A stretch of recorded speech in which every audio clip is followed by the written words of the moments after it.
How's it going, everybody? Welcome back to another episode of the Hip Drop Podcast. It is Saturday, August 1st, 2026. I don't even know what year it is. 2026.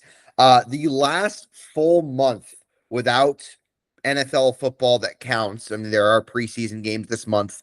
We got the Hall of Fame game on Thursday between the Panthers and the Cardinals. And we have a pretty decently sized show for you today. We're going to talk about some trade requests, some camp injuries. We're going to discuss a free agent wide receiver being off the market, returning back to a familiar place. But before we get all of that, Lucas, how you doing on this fine day?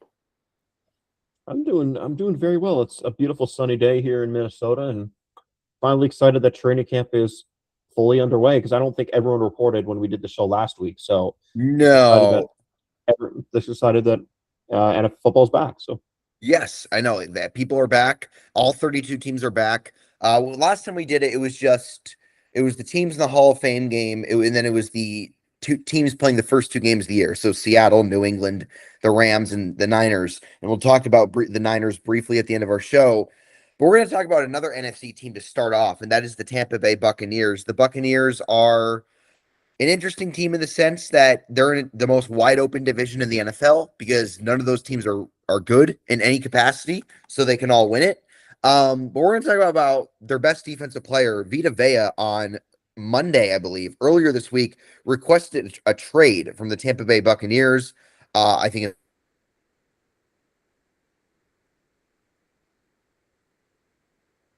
naturally, like when a player of Vita Vea's caliber requests a trade, like the first thing to discuss is what's a good fit if he ends up getting moved. And there's been times where trade requests are pretty empty and they're just, asking for a new contract. And in many occasions, or at least a decent amount of occasions, the team caves in and pays them and they stay there.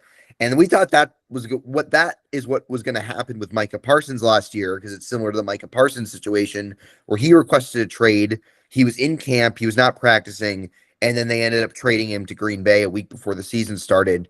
So Vita Vea, around the same time, pretty much, it was like the first day of full camp for the Buccaneers, and he is still one of the better interior defensive tackles in the league. He's a really good run stuffer.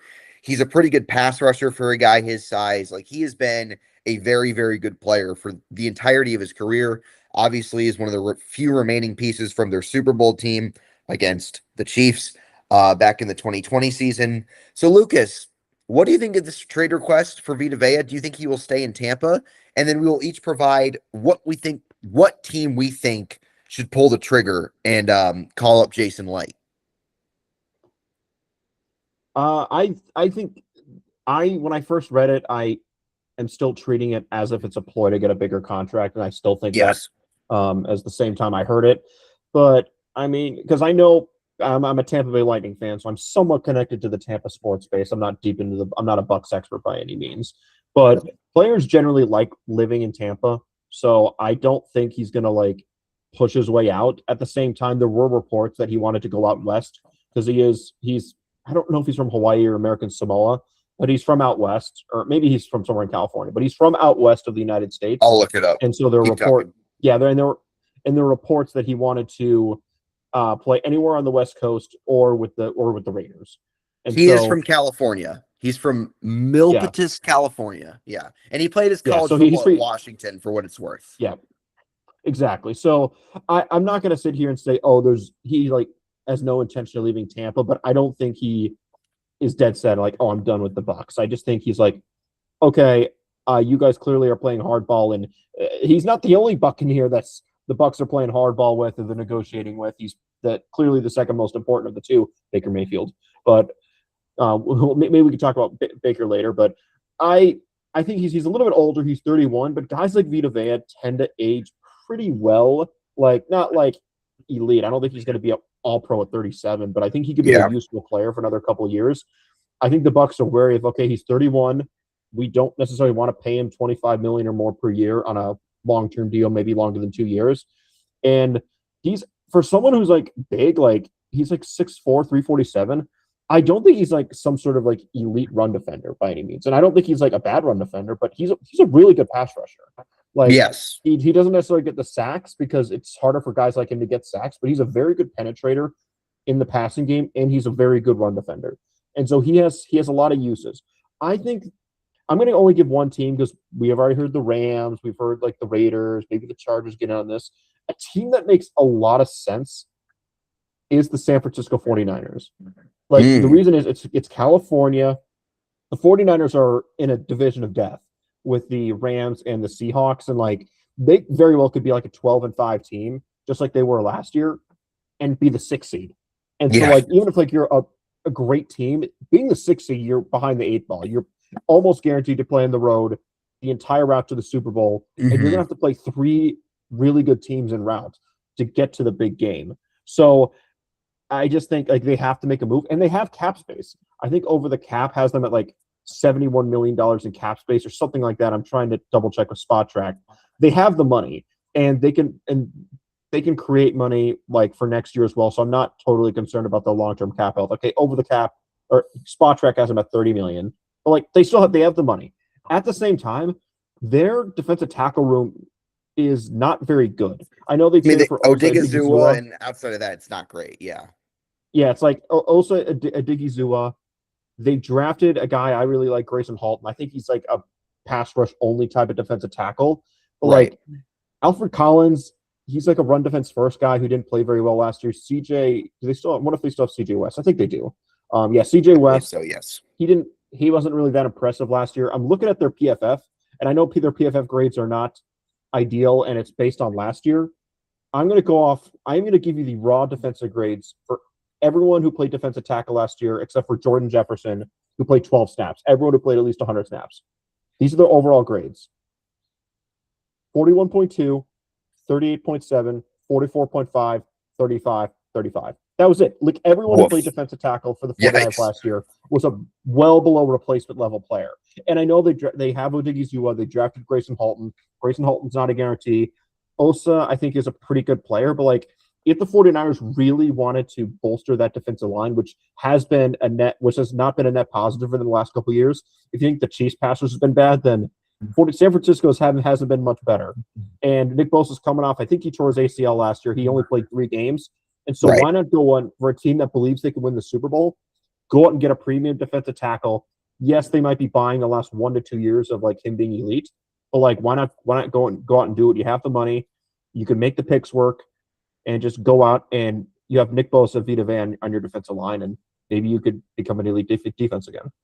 I mean, a defensive front with a healthy Nick Bosa, assuming he rounds back into form, Vita Vea and Osa Odigizua, like that's legitimate. That would give Sam Darnold and Matthew Stafford, a lot of pressure, because that is a defensive front that can create havoc. And like I said, the Niners' defensive front last year was horrendous. They couldn't generate any pass rush with Bosa going down. Of course, as you mentioned, their interior was abysmal. I think a lot of the Niners' defensive success last year that allowed them to win 12 games was a lot from Robert Saleh's scheming, more so than the talent they had. So, like, build as much talent as you can as you share a division with by my estimation, the 2 best teams in the NFL. You got to catch up a little bit, and going for a guy like Vita Vea is a good way to do that. My team is a team in the AFC, and I just think it makes perfect sense. And we'll get to this team later because they had an unfortunate incident in practice today. You don't draft that well. You have a superstar, all-world quarterback who just turned 30, and you've never been to a Super Bowl, and your Super Bowl window is the rest of this guy's prime. As long as this guy's there, that's your Super Bowl window. I think it's the Buffalo Bills, because not to mention, they have a bad run defense. The Bills' run defense last year was really, really poor. And Deion Walker's a good interior defensive lineman. He played pretty well as a rookie year ago. Pairing him with Vita Vea, would really shore up that running defense. And like I said, Vita's not the greatest run defender, but he is well above average at it. He's a space eater. And like I said, he is a guy that creates push in the pass rush. And the Bills as a pass rushing team, I just don't look at that front right now and see it as a group that gives offensive coordinators or play callers much stress. I mean, it's Greg Rousseau, who's good, Deion Walker, who looks to be good, Ed Oliver's fine. The rest of that defensive line, I just don't see a lot there. I mean, TJ Parker, I thought was kind of a head-scratching second-round pick, and I like TJ Parker. But I don't know how he fits their scheme. I think Vita Vea, they're running a 3-4 after Sean McDermott ran a 4-3. I think he'd be perfect as a nose tackle. And for a team that's trying to get over the hump, adding more great players is the best way to do it. So I think the Bills make all the sense in the world. If the Buccaneers are willing to make this trade and do not want to, honor Vea's contract requests. I think football-wise, that makes perfect sense. I think the question is, will Vita Vea sign a contract extension with Buffalo? I think if Vea is fine with, I'll play out the rest of my contract, and maybe if the Bills maybe add a sweetener, maybe give him another $1 or $2 million on top, but I'm not going to sign long term with Buffalo. And if the Bills are comfortable with that, then I would do it. The Bills just need more difference makers. They're not necessarily a shallow defense, but at the same time, they don't have a lot of guys who look at them like, oh crap, that guy could make 1 or 2 plays a game that change the complexity of the game, maybe jump a route, force a fumble, blow through a tackle on a pass rush. Getting Vea would change that, and it would change the calculus of their entire front. It would make Ed Oliver not have to carry the load in the big guy room. It would make their 4th best pass rusher their 5th best pass rusher. It would kind of have everything fit into place. And I don't know if Vea is a true number 1, but I think if you have Vita Vea, Ed Oliver, you could do a lot worse on that pass rush. And I think exactly the Bills can make the money work. I think they only have about $9 million in cap space, so if they could squeeze them in, make the money work, I think it makes perfect sense. In terms of what we think a trade compensation is going to be, I don't know if I would pay more than a 2nd-round pick for Vea, just because he's 31 and he wants it. He wants it might be a 3rd. The Bucs might look at it why? This is why I don't know if he's going to get traded, because it's kind of that sweet spot where I don't think the Bucs would really care if they get a 3rd-round pick back. It's okay, we have a 3rd-round pick. I'd rather just have Vita Vea on his contract. It's not like he's threatening to hold out or miss regular season games. So it's what would the Bucs do with a 3rd-round pick? I wonder if this is a situation where somewhat kind of a lesser scale version of the Myles Garrett trade, where maybe a team that really, really wants a bird in the hand, then maybe they trade a young defensive tackle and a 4th-round pick for Vea. We'll pay the 4th-round pick to upgrade from the question mark, which in the Bills' case might be, I forgot what's his name. I know you just said his name. What am I forgetting? He was Deion Walker. I really liked him. Deion Walker, yeah. Maybe they trade Deion Walker. Or was it TJ Parker? Was it him? No, it was Deion. I think it was Deion Walker, because TJ Parker's a rookie. Let me check. But yeah. I think Deion Walker went to Kentucky. So yeah, that's what I was thinking of. Maybe they trade Deion Walker in a 4th for Vea, because Deion Walker could be really good. He might be 80% as good as Vita Vea, but we'd rather just have the sure thing, and just we pay a 4th-round pick to do that. The Bucs, they will get a player that's ready to contribute in 2026, and they get the save cap space in the long term and pick up a little draft capital. So I think if that's an arrangement the Bills are comfortable with, that could make sense. But in the end, I don't think he's going to be traded. So we can go through this exercise, but at the same time, I think Buffalo makes sense. I kind of like San Francisco a little more, because I think they have all the pieces that they have all the pieces to make it work, and they have the roster need. But I think the Bills make sense for everything except for, will Vea accept a trade there? That's the big question for me. Exactly. I'm in the camp. I agree with you. I think he stays there. I think they end up caving in, because he's still really good.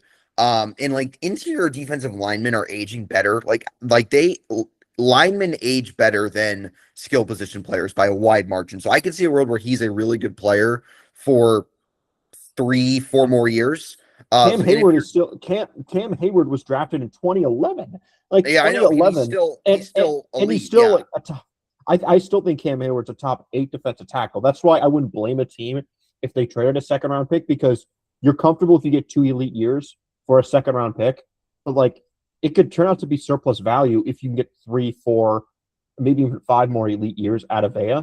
So I think he's an interesting trade candidate. At the same time, I don't know if GMs will view it the same. And to kind of add more to my previous point about the Bucs not wanting to trade him for picks, the reason that is because it's so late in the year. I think if this is March, I think they're perfectly fine with the 2nd-round pick that maybe would have been 55th overall, or whoever was trading for Vea. Because of course, right now you're just trading a player for a guy who's not going to play for you for another year. And so you're essentially just losing Vea as if he's getting a season-ending injury. That's why I think a trade's a little complicated, because the Bucs say they want to compete. So they're just going to lose him for nothing. Kind of like Micah Parsons was traded for Kenny Clark. Like Kenny Clark was Yeah. part of that because Dallas wanted a player who was going to give them good snaps now. And like they got draft capital on top. So that's why I think maybe the Bills will trade Walker, give him the Tampa. And I think that's a win-win. But I don't know if Jason Licht's, I think I have a lot of respect for Jason Licht. I don't know if he's going to trade Vea just for draft capital, because if the Bucks lose Veta for an injury or they trade him for picks, I don't see how they win the NFC South unless Baker Mayfield goes off, because they're just losing another premium player. So I do think Jason Licht's really smart. I think he's one of the better GMs in the NFL. We'll see how he handles this. Yes, it should be interesting to see what happens. But my bet he's on the field against Cincinnati in week 1, a little over a month from now. All right. Some Chiefs talk, Lucas. And when we talked about this last night, yes. We do have news now that you bring it up. Okay. This is Cyrus. We're talking about Cyrus Allen. Yes. Okay, so Adam Schefter just tweeted out 2 minutes ago. So good news. Okay. Tests on Chiefs rookie wide receiver Cyrus Allen revealed a shin bruise. Per source, nothing was torn or broken. So that's what I was hoping for. His season's not over. Shin bruises are not fun. So I know it's kind of clunky, but might as well bring it up because it just broke a few minutes ago. Second week in a row we've recorded in news is broken in the middle of the podcast. So I know, for real. I'll let you take the wheel again, but I just wanted to make sure you were aware of that news before the segment started. Okay, good timing, great timing. So, hold on, I just saw another tweet. It's 4 hours ago though. It was about Derek Stingley, but it's nothing crazy. It was a clip of him in practice. So yes, so Cyrus Allen, the 5th round rookie from Cincinnati, right? Yeah, from the University of Cincinnati. Just making sure. They have 2 rookie receivers from Cincinnati. There's the Jeff Caldwell as well. I gotta say, the Chiefs, they haven't had any luck drafting pass catchers out of Cincinnati. Like I don't have a lot of hope for Cyrus Allen or Jeff Caldwell. Right, I know. There's no precedent. I can't think of any great receiver that they drafted from Cincinnati or tight end for that man. Any pass catcher that's made any sort of impact. So Cyrus Allen, the 5th round pick for the University of Cincinnati, was playing really well in camp. Got off to a really good start in camp. Looked to have a good rapport with Patrick Mahomes. And the Chiefs quietly need Cyrus Allen to show a lot because their receiving room, as we've talked about, is really thin and has a lot of question marks. Rashee Rice has questions off and on the field. Can he stay healthy? Can he, open up his route tree? And obviously, can he keep his head on straight outside of football? Can Xavier Worthy build off at the end of his rookie year, or is he the guy that we saw most of last year? Can he get better at tracking the ball down the field? Can Tyquan Thornton stay on the field? And can he earn the trust of the coaches? So those are your top 3 guys. And after that, like Jalen Royals barely played last year, even when the games were meaningless at the end. Nico Remigio is a return specialist. Cyrus Allen really was a guy that they need to make an impact in any capacity, given how thin and how many question marks the receiving room has. And he looked the part through camp. And obviously, there's been past instances of Chiefs receivers, young receivers showing off in camp and it really not translating to the NFL. The most notable instance, if I can speak, instance of this was Justin Ross back in 2023. Looked really good in camp, and he did nothing. Literally, I think he has 1 catch in his NFL career. Did absolutely nothing. Josh Gordon is another one in 2021. He barely did anything. Sky Moore is a guy that had a really good camp his rookie year. We all know how the Sky Moore experiment went outside of, him catching that wide open touchdown in the Super Bowl. It's kind of a repeated pattern of a guy showing off in camp. And really the only instance of a guy showing out in camp and it translating on the field into real games was Tyquan Thornton last year. Tyquan Thornton was the star of camp a year ago. And through the first 3 or 4 games, like he looked the part. He looked like a guy who could meaningfully contribute to their offense. And they for whatever reason, took him out and played Juju Smith-Schuster ahead of him because he knew the system, I guess. I have no idea. So Cyrus Allen is the guy they need, and him not being seriously injured is a huge plus because earlier today he got injured on a special teams drill. He collided with Kaiir Elam, former Bills draft bust, who they took over Trent McDuffie, by the way. But Wait, was never mind. He close to Trent McDuffie. They took in the same draft. Trent McDuffie went. He collided with him. It looked scary. He got carted off the field. He was putting a towel over his head out of frustration, and it turns out it's just a shin bruise. So he'll miss practices, I'm sure, but I wouldn't be shocked if he's playing in the preseason, at least the second game, maybe not the first game against the Rams. So Lucas, now that we know the injury is not serious and it's not anything, that he's going to lose real time over, do you think there's a world where this Cyrus Allen hype is real, or is he another Justin Ross, another Sky Moore, another 2021 Josh Gordon? I am tempering my expectations. I thought he was a really good pick. I'm not going to sit here and say, oh, I thought he was a second round pick. The fact that he was picked in the fifth round is like some sort of steal. But at the same time, I thought he should have been a late third, early fourth round pick. And that proved to be about where he went. He went in the fifth round. He went 176th overall. But I think he's a very, very talented player. I don't think he has the upside of a number one, but he has a skill set the Chiefs really haven't had in a while, and that's someone they can trust to beat man coverage consistently and shorten intermediate routes. Just have a player who can get open. He's not going to be a guy who, if the ball's in his hands, like, oh, he's a threat to take it to the house.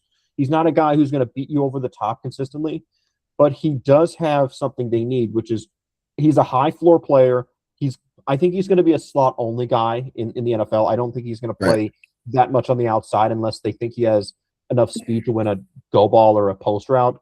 But I think he's going to be a slot option that will give them someone who could separate against man and give them some high floor ability. He's not a perfect player at the same time. Like, I don't think he's like his traits are like that elite, but he separates. And that's what we've seen. If you could separate at the NFL level, it doesn't really matter how tall you are, how fast you are, or how fat you are.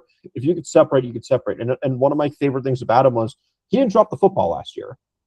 Well, he did. He had one drop last year on. I just want to make sure I have that right. He had one drop on 69 targets, and 49 catches.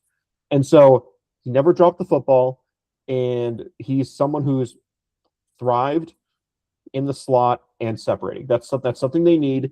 Again, I'm not going to sit here and say, oh, he's a future stud. Like, he's been really strong in camp. But I'm not going to get ahead of myself and think like, oh, he's amazing. Like Jody Fortson was like that, Justin Ross. Like, every once in a while they hit, because I think at some point the Chiefs are going to draft a receiver that's good. And so that might be Cyrus Allen. But thankfully he's okay.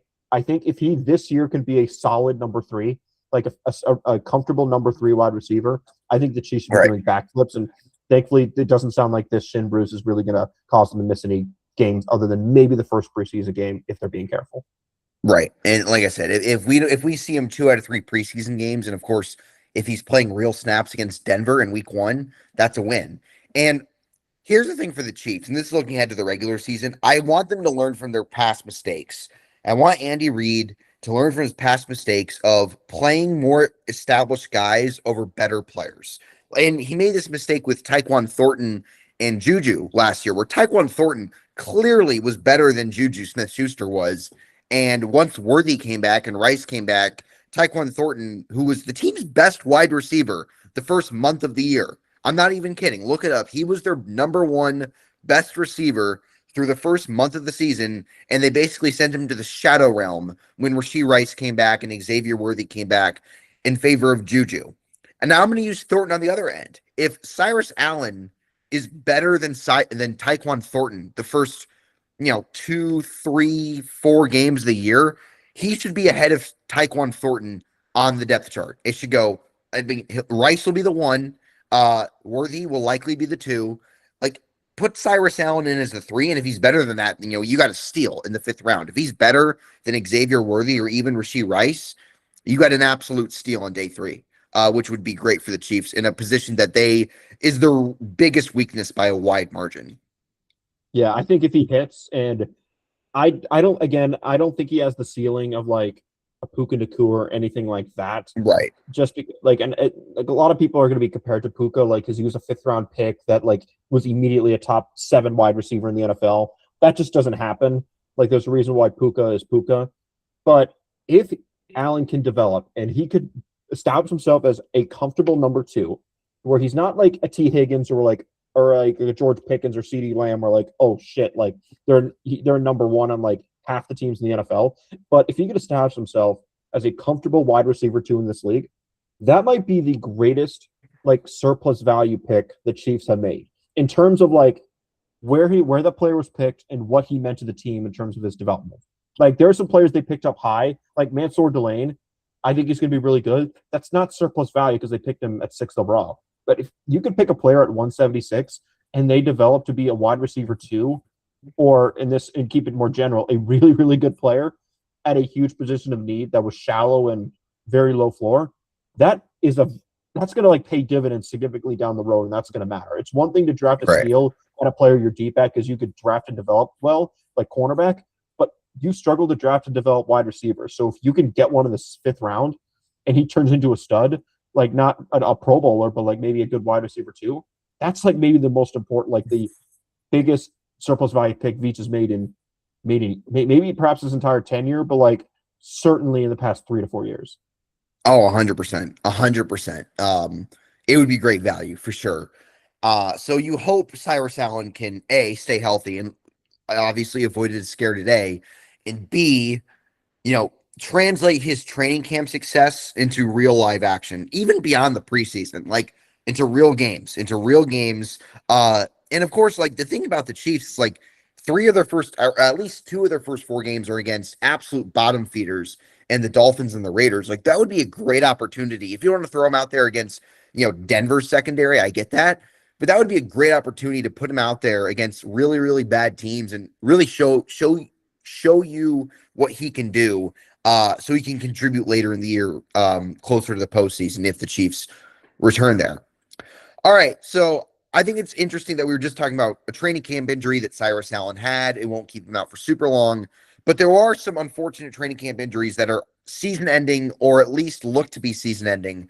We'll start with the one that's not season-ending, and it looked really bad on film or on the footage, and that's Shamar Stewart of the Cincinnati Bengals. Their second-year defensive end was their first-round pick a year ago. He hyperextended his knee. It looked like really bad. It was really, really gross-looking on the footage, but it is not a season-ending situation. He likely won't be ready for week 1 when they play the Buccaneers. He might be. That's over a month away. But Lucas, thoughts on Shamar Stewart avoiding a major scare? Because this is a Bengals team that needs him to step up from what he did last year, and they need their defense to be as good as possible because that's their biggest question. They need as much on their defense as possible. So, a talented young player avoiding a major scare is a plus for them. Yeah, this is a big win for Cincinnati. And so like I'm looking at just confirming reports. It seems like he's going to miss several weeks. So several can mean anywhere from, in my eyes, 3 to 7 weeks. So he could miss week 1, but I think there's about a 60-40 chance he does play week 1. But maybe the Bengals play careful and they sit him. But I think this is really good news. I was kind of against the grain last year. I thought he was. You're cutting out, Lucas. Oh no. Okay, am I back? You're cutting out a little bit. I think so, yes. Okay, sorry about that. I'm kind of higher on Shamar Stewart long term. I don't like that he held out last year, but the Bengals were a lot to blame for that. I think he's somebody who I don't think he could develop into a stud, but he could be someone who can develop into someone who could maybe wreck a game every once in a while because I think he has the talent. And I know people were dogging on, he didn't have that many sacks as last year at Texas A&M. Like, I don't care about that because, like, I think people need to realize the scheme that defense was running the year he was there did not ask their edge rushers to do stuff that would get sacks. A lot of the pass rusher friendly programs, edge rushers just sit back, pin their ears back, and go. The A&M asked him to do a lot of like quarterback contain, like setting the edge, like even on passing downs. They didn't ask him to rush the passer, so of course he's not going to rack up sacks. But I thought someone who had the raw tools to be like a fuck the play out type of guy. But he missed a lot of training camp last year, and that ruined his development. And it is absolutely fair to say he was probably the worst performing first round pick last year that played. Like when he was on the field, or maybe factoring in everything. Like he was the number 32 pick, maybe the worst value pick of last year's first round, and he needs a chance to like redeem himself. Like, and the Bengals were part of that because they forced him to hold out a long time. But I think if he can get back and play, like because the Bengals have fortified their D line with Dexter Lawrence, Boye Mafe, I don't think it's like mission critical that he gets back to the field. But I think maybe adding those other guys around him relieves some of the pressure. And when he does return, he's a really solid player. Maybe not worth the 18th pick, but like someone who's like playable. Like, okay, fine, we can get 3 good years out of him, and maybe in 2026 he could be a playable guy. Maybe gives us 5-6 sacks. Oh, for sure, for sure. And that's what you're hoping for the Bengals. And more importantly, it's good for Shamar Stewart that he avoided a serious injury. We can't say the same about some other guys who we're going to get to, but the Bengals avoided a scare. Shamar Stewart avoided a scare. So good on them. Similar to the Cyrus Allen situation, it looked worse than it ended up being. So Shamar Stewart, like I said, 3 to 6 weeks. I believe their first game is exactly 6 weeks from tomorrow. So that's the maximum timeline. So around week 1 is probably the maximum timeline they said when he would be back. So we'll see how that transpires. All right. So like I said, the worst part about training camp is season-ending injuries that happen on the practice field, even before the first games are played, before the first preseason games are played.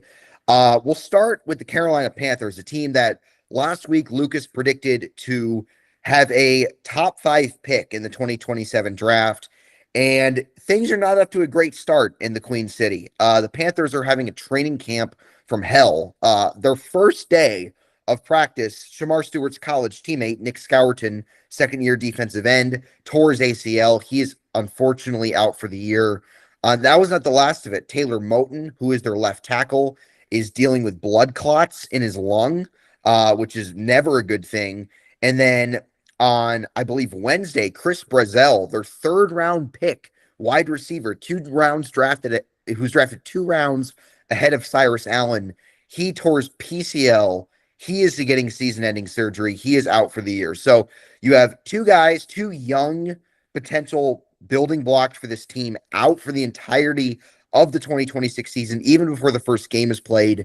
And arguably their best offensive lineman, or one of their better offensive linemen, he could be out for the year with blood clots in his lung. So Lucas, thoughts on the situation for the Panthers, a team that made the playoffs a year ago, but there's reasons to be skeptical. Now you have, like a day 2 pick and a promising second-year edge rusher who will be missing the entire season.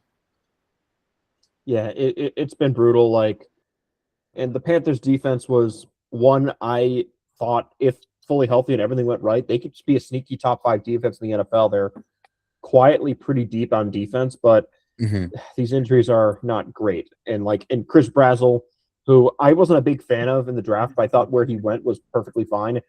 Brutal because he has like the physical tools to be like a Brian Thomas light. In fact, he's missing a year is going to be brutal for his long-term development. Nic Scourton is another brutal one because I thought he had I liked him coming out of the draft last year. Like I thought he was about as good as Shamar Stewart. And Stewart went I think 18th overall or something like that. So I thought if Scourton went like 20th, whatever. Yeah. I think if Scourton, I think if Scourton went like 25th, would have been perfectly fine. I would have been fine if the Chiefs picked him. But man, an ACL injury is brutal. Best of luck to him in the future. And Taylor Moton, one of the more underrated right tackles in the NFL. The fact that he's missing he's going to miss probably a lot of the games this year. Hopefully not a lot, but he's going to miss some games. This year's going to be brutal because even though they have depth at tackle, but that's a lot of moving pieces around Bryce Young. And then Mitchell Evans, I think, was carted off with an ankle injury not that long ago. It's just, I think this might be a year from hell for the Panthers. I don't hate them long term, but this just might be a bad year to have a bad year because Bryce Young is entering the last year before the 5th-year option. I think they accepted his 5th-year option, but maybe I'm wrong. I don't remember off the top of my head. I know they haven't had any talks of extending him. So keep talking. I'll look it up. Yeah, it's so. I that's one of the reasons why I predicted the Panthers to finish bottom 5 in the NFL this year. Is I'm not a big fan of Bryce Young, and we already knew about a couple of their injuries, like with Nic Scourton, for example, and Taylor Moton. Yeah. And so I thought maybe just teams. There are multiple 1 to 3 teams every year that finish bottom 10 solely because of injuries. Yeah. Or just everything goes wrong. I just thought the Panthers were one of those teams. It's not that I thought, Dave Canales sucks or Bryce Young is a terrible NFL quarterback. I think he's a below average starter, but he's not terrible. And it just, everything goes wrong. It's it just might not be their year. They had a great year last year for their standards. and they pushed the Rams, so I thought we're going to win the Super Bowl entering the playoffs last year. So it sucks for them. Injuries happen, but like, man, it seems like when it rains, it pours. It's like Murphy's Law. What goes wrong will go. What can go wrong will go wrong, and hopefully for the Panthers' sake, they could bounce back, and these injuries won't keep them from the playoffs. But I have my doubts now. These are two important young pieces they lost, and maybe one of their reliable veterans won't play a few games as well. Right. And I said Moten's the left tackle. He was like he's slated in as the right tackle, so I misspoke there. Rasheed Walker's their left tackle, which means Monroe Freeling, their first round pick, 19th overall pick, will likely start at right tackle to open the year. So hopefully for their sake and for Taylor Moten's sake, he can return at some point. Likely will not be there to start the year. But yeah, it just sucks to have two young players within your first week of practice be out for the year. Is just as unfortunate as it can possibly get. So prayers up to Nic Scourton. Scourton. I'm saying it right. Nic Scourton and Chris Brazzell. It is Scourton, for their recoveries, and hopefully they can be good to go for 2027. We'll stick in the NFC South because there was another season-ending injury to a notable player, Bryan Breese, defensive tackle of the New Orleans Saints, going into his, I believe his fifth season. No, his fourth season. He was a first-round pick in 2023, defensive tackle. He tore his ACL in practice last week. He is unfortunately out for the year, which is a blow to the Saints, a team that I actually think can take that next step this year. Showed a lot of promise at the end of last year. Breese has been a solid interior defensive lineman through the first 3 years of his career, going into his really a contract season for him. Usually the fourth year is the contract year for a lot of these guys, and it just sucks that it's ending before it even begins. So the NFC South, not a great camp. Who knows? Like most of this podcast has been dedicated to the NFC South. I mean, you have, the Buccaneers' best defensive player requesting a trade. You have season-ending injuries in Carolina. You have a notable defensive piece in New Orleans out for the year. And the Falcons had Matt Ryan throwing passes in camp this week. So that tells you how that it's going in Flowery Branch. So Lucas, your thoughts on Bryan Breese, him unfortunately being lost for the season in training camp?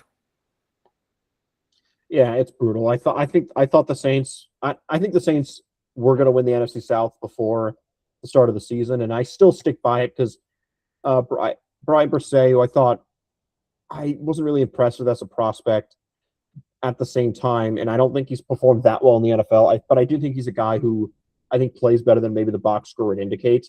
But I wasn't super impressed as a run defender. But like sometimes it takes 4 years, and he has a use in the NFL. He's a good penetrating defensive tackle. He's like a much worse version of what I was saying about Vita Vea. Like almost Right. imagine like level 1 Vita Vea, where like he's a good penetrator, won't be an asset in the run game, but will give them value. But the fact that he's going to get hurt, I'm not going to say this is be career ruining, but it might ruin his career because, like you said, this is a contract year, and he's not going to play. Exactly. And I don't know if they picked up his 5th-year option or not, but like he might be a free agent after this year, so he might be a buy low pickup or buy low option for a team next March. But like this is brutal for him. But yeah, so they did pick up his 5th-year option on April 8th. Okay, they did. Yeah. Okay, so they did. Okay, yeah. So that's my mistake. So like, thankfully, he will have another chance under contract to prove himself for a long-term deal in New Orleans, but it's not going to be fun coming off an ACL injury. And I know we're going to be talking about Mahomes a lot in the future coming off an ACL, but like not everyone is Mahomes. Like Bryan Breese is over 300 pounds. Like that injury is different, and we'll see if he can bounce back. But I don't think this is going to ruin the season for the Saints. It hurts their depth, so it doesn't make them better. But there aren't very many teams on a given roster that like truly will impact wins and losses over the long run. But doesn't mean I think it's good when teams lose players. So it sucks for New Orleans, and that's what I'm say. Yeah, losing players in season, like that's just something that happens. It's unfortunate, but it's just part of the game. Losing players in camp is a disaster the Panthers have had 2. The Saints obviously have a defensive starter. Breese has, looking at his numbers through 3 years, he has 14.5 sacks, 2 forced fumbles, 12 pass deflections. In 2024, he had a good year. I mean, he played all 17 games. He only started 11 of them. He had 7.5 sacks in 2024 as a defensive tackle. Like that is a legitimate good NFL season to have that many sacks from that position. It did not have a great year from a sack perspective last year. He had 2.5 sacks. in his rookie year, he had 4.5. So, like I said, he's been a solid player on that defensive front for New Orleans, and to lose like anytime you lose a starter in camp is not a good deal. All right, so this is not the last injury we're going to talk about. Is nothing is confirmed yet because it happened today. It happened up in Buffalo. C.J. Gardner-Johnson, who they signed as a free agent to help bolster their defensive backfield at the safety position, he went down in practice today with an apparent Achilles injury. There's nothing reported or confirmed yet. I can look up to see if there's been any updates since this last happened. It happened this morning. He was carted off the field with a leg injury. According to Brandon Beane, the Bills general manager, as of 2 hours ago, he will have an MRI, so they'll see what the status is there. So, but anytime a guy gets carted off the field, you always raise your eyebrows. And the Bills brought in C.J. Gardner-Johnson to help their defensive backfield, and B, give them an edge, give them some toughness. That's kind of what C.J. Gardner-Johnson has been known for throughout his career. He's kind of an enforcer. Both years the Eagles made the Super Bowl, he was a starter on that team, and he was a guy who really kind of, gave that defense kind of an edge a little bit. Like, it's kind of his MO. So the Bills hoped he could help do that for them. So hoping for C.J. Gardner-Johnson's sake, and the guy, like I said, not a big fan of as a player because he's a trash talker, and said some, after the Chiefs beat him in the Super Bowl, kept complaining about the field throughout the offseason, which was really weird. But regardless, you never want to see a guy get hurt in camp. So for his sake and the Bills' sake, hopefully this MRI comes back positive. Because like I said, the Bills kind of need a guy like him to be a guy that gets in offenses' heads, which has been his specialty throughout his career. Yeah, so hopefully he's okay. He's a trash talker, so like he's the type of guy. If he was out there in crutches, he's gonna be talking trash as if he's the best player in the world. So you got to respect the confidence. But if he's out long term, it's not good for Buffalo. I don't think Gardner-Johnson is I don't think he's like an elite player. I don't think he's ever been elite, but he's been a useful player in the sense that he's very versatile. Like, if you just look at his snap locations, like he pretty much lined up everywhere you wanted on the defense, except for like the defensive line and outside corner.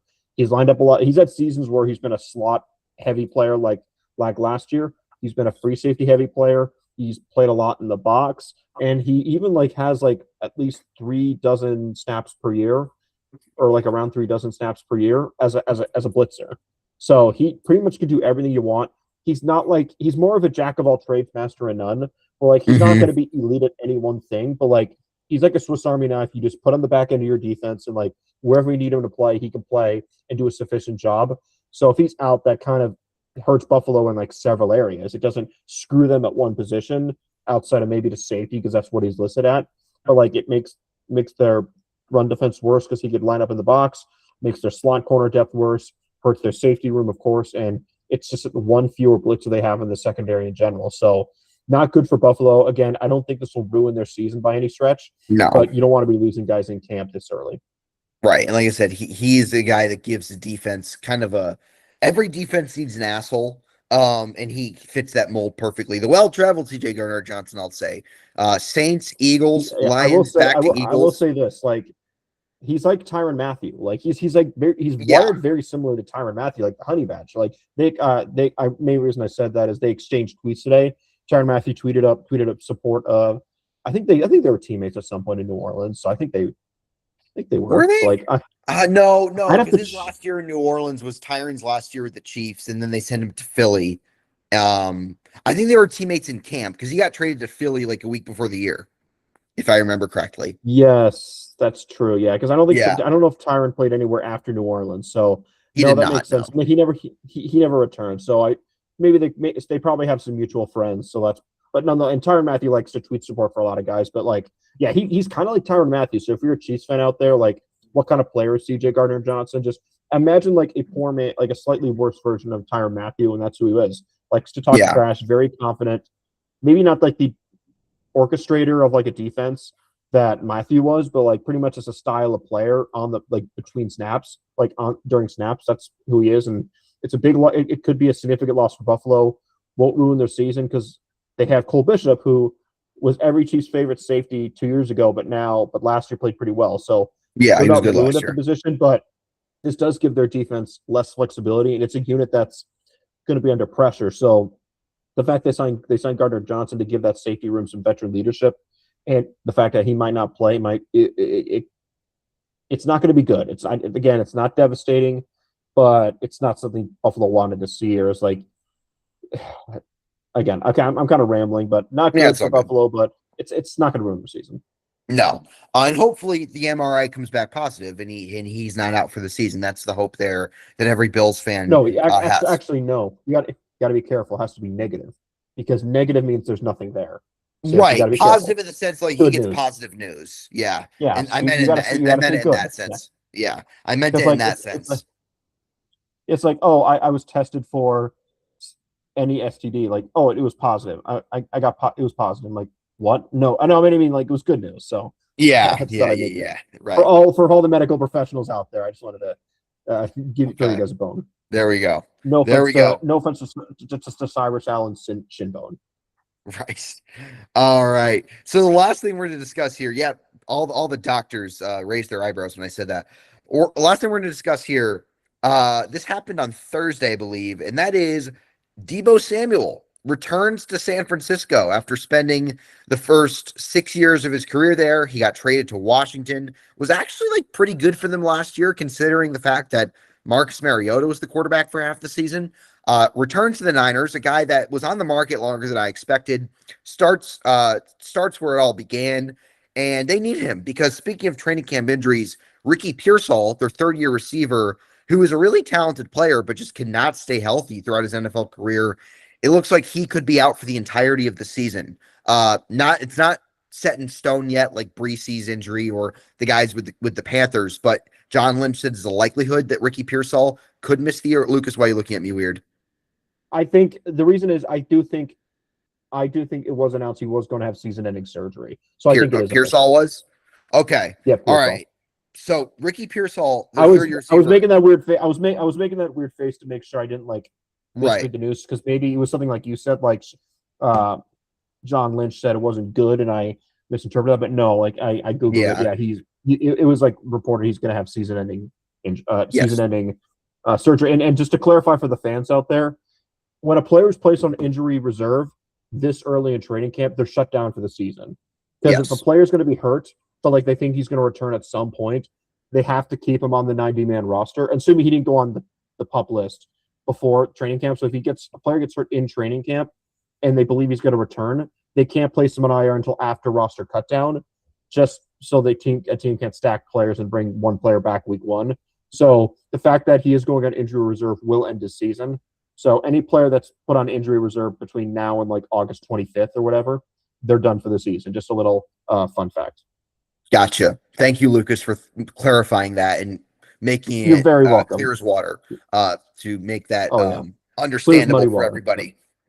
So speaking of the Niners with Pearsall being out for the year, they're a team that needs help at the receiver position because they do have Mike Evans. They signed him in free agency, but they also lost Jawan Jennings in free agency. He signed with Minnesota. Deebo can still play. Deebo's not what he once was, but Deebo last year, he caught 72 passes for 727 yards and 5 touchdowns. And like I said, that's with Marcus Mariota for half the season because Jaden Daniels was in and out of the lineup and missed the whole back half of the year. Deebo's a guy that I think can be useful to an offense. Obviously knows Kyle Shanahan's system well. Has continuity with the guys, has continuity with Brock Purdy. It looked like it didn't end well there, but it's been a year. They made their amends, and he's back in the Bay Area. So the Niners have a receiving tandem of Mike Evans, Deebo Samuel. Is Demarcus Robinson still there? I think he is, isn't he? Yes, yeah, he is. Demarcus Robinson, who was very good in the playoffs for them last year against Philly, former Chief, by the way. They drafted Jason Stribling in the first round. It looks like he got nicked up in camp, so hopefully he's all right. So the Niners are a team that I think is kind of a tough team to figure out because I do think they have good talent spread out, but they're not super deep. They're old in some areas. They're injury prone, but they're super well coached on both sides of the ball with Shanahan and Raheem Morris on defense. So you add an old friend, a guy that can still play football to go alongside Mike Evans and give him some help. So Lucas, what's your take on Deebo coming back to the Niners, and how do you think he will contribute to them this year. I think this is a move they had to make, especially since Pearsall was out. Like you just said that's not breaking any news, but I think he gives them a high floor player. I don't think he's the high ceiling player he was in like 2021, where like, oh, he went for over the regular season and postseason 1,600 yards, 7 touchdowns.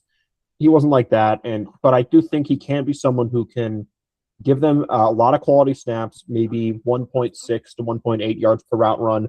Very good after the catch. Maybe not like elite, but he just raises the floor of this receiver room, which they needed. They need as many good guys as possible because it's the oldest skill position group in the NFL outside of quarterback. Yes. Like, I think Christian McCaffrey, just turned 30. George Kittle is a very sneaky 32, and he's going to be 33 in like October. Like he's not a young buck anymore. Like, and then even like Christian Kirk, like who they signed, he's going to be 30 in November. Mike Evans. I forgot to mention him. I forgot to mention like Christian 30. Kirk. Yeah, I forgot to mention him. Yeah, he's like 33. Demarcus Robinson is, I think, 31. So like going to be 32. Like all of their guys that are like going to play a lot of snaps this year as pass catchers for Brock Purdy, who I think is a very good quarterback. They're old, and older players tend to get hurt at a higher rate than younger players. So they got to be careful. And I know there was that weird story that came out a little while ago about the 49ers are blaming their injuries on like some sort of like power center. Yeah, by their practice field. Yeah. Yeah. So it's like maybe that's why they're getting hurt so much, which is like maybe, but like I need to see more proof. But like, yeah, it's an old pass catching group, and they're relying heavily on Deshaun Stribling, who I thought he was a very like high ceiling prospect coming out of Ole Miss last year. He spent a couple years at Oklahoma State and then Washington State. We're entering the era where players are going to play like 3 to 4 colleges, so it makes things confusing. But I thought he was overdrafted. I think they took him at 33. He was the first pick in the second round, if I remember correctly. And he's going to have to. They're going to rely on him a lot because, like Mike Evans, I know he's famous for being consistent. I don't know if he's going to play the entire season. Deebo Samuel, I don't know if he's going to play the entire season. Christian Kirk, I'm not really super impressed with Christian Kirk or Demarcus Robinson. So, and he was their first pick. Like when you're the 33rd overall pick, and you're not like a quarterback, you got to play. Like you have to play unless like you're like it's a very specific scenario where like you're like a quarterback or an offensive tackle where like we're just going to like stash you for a year while you're behind like someone who's established but older or maybe entering a contract year. So if you're a wide receiver, you got to play as a 33rd overall pick. You don't have to be a stud, don't have to be a Pro Bowler, but he has to give them quality snaps. Like he doesn't have to give them like 800 yards, but if he can give them 400 yards, 3 touchdowns, I think the 49ers will live with that because I don't think they're going to ask him to be a wide receiver 1 or wide receiver 2 in this offense. But that's going to put a lot more pressure on him because George Kittle has been the most healthy guy, like in addition to the wide receiver room. And Christian McCaffrey, though I think his injuries overall have been overblown, like he's susceptible to miss some games. So I actually don't think McCaffrey's missed a game due to an injury since being traded from the Niners, but that might be wrong. But like he missed basically the entire 2024 season after they went to the Super Bowl. Okay. Yeah, okay, with Achilles tendonitis. And then he got hurt against Buffalo. If you remember that Sunday night snow game, he got hurt in that game, and then I was being stupid. Yeah, I was being stupid, but like it's all right. But like exactly, no, and actually, if anything, it helped my point. And the overall point, like their guys get hurt, and I'll keep it short. Like I think adding Samuel, it raises the floor, but they're going to Deshaun Stribling to raise the ceiling, if that makes sense. So I think they brought in Samuel to have some sort of certainty. But I don't think Samuel will affect their long-term like Super Bowl odds. Like if this team's going to go to the Super Bowl, that means a lot of things are going right, and I don't think adding Samuel would change that. But I do think this will affect maybe if they can go like 11-6 versus 12-5. So maybe I'm talking out of my ass. Like maybe if this wins them one more game, and like maybe Samuel just does one performance that like will change them from like a 6 seed to a 2 seed, and like that might be enough. But I don't think Samuel's going to be a guy that's like going to make them a 10-17 to like a 13-14. But he might give them that one extra win. And when you're a team as good as San Francisco and as tight of a division, you got to take what you can get and get as many wins as you possibly can. And you can't be greedy. Just go out and get guys like Deebo Samuel that can prevent the floor from falling out from under you. And like I said, the Niners are interesting in the sense, you make good points, Lucas. The Niners are interesting in the sense, like if they were in 7 other divisions, I view them as the favorite in most of those divisions, but they're in a division with, like I said, like the Rams and the Seahawks. So it just makes things all the more difficult. So when you add a guy, like I said, Deebo's not what he once was. He's not a great receiver at this point in his career. But he's a guy that can still bring you some juice. Just to add one more point, I'm looking at the 49ers R lads. So their starting receivers right now are Mike Evans, Deebo, and Christian Kirk. You have Dejon Stribling, Jacob Cowing, who they took in 2024, and then Demarcus Robinson is on there as well. Like I said, former Chief, contributed to them in some capacity last year. Had a really good playoff game against Philly. So, like I said, the Niners, they add an old friend. They add to the receiving room with a guy that they hope to contribute this year out for the year. So it's really unfortunate for Ricky Pearsall. Like I said, a lot of season-ending injuries, 4 notable season-ending injuries. Just just a week into camp with Brazzell and Scourton in Carolina, Breese in New Orleans, and now Ricky Pearsall in San Francisco. So hopefully those guys recover well. You never want to see season-ending injuries at any point, but especially before the season starts. So that wraps up our main topics for today. Lucas, are you seeing any more breaking news come across your timeline, or are we good to call it?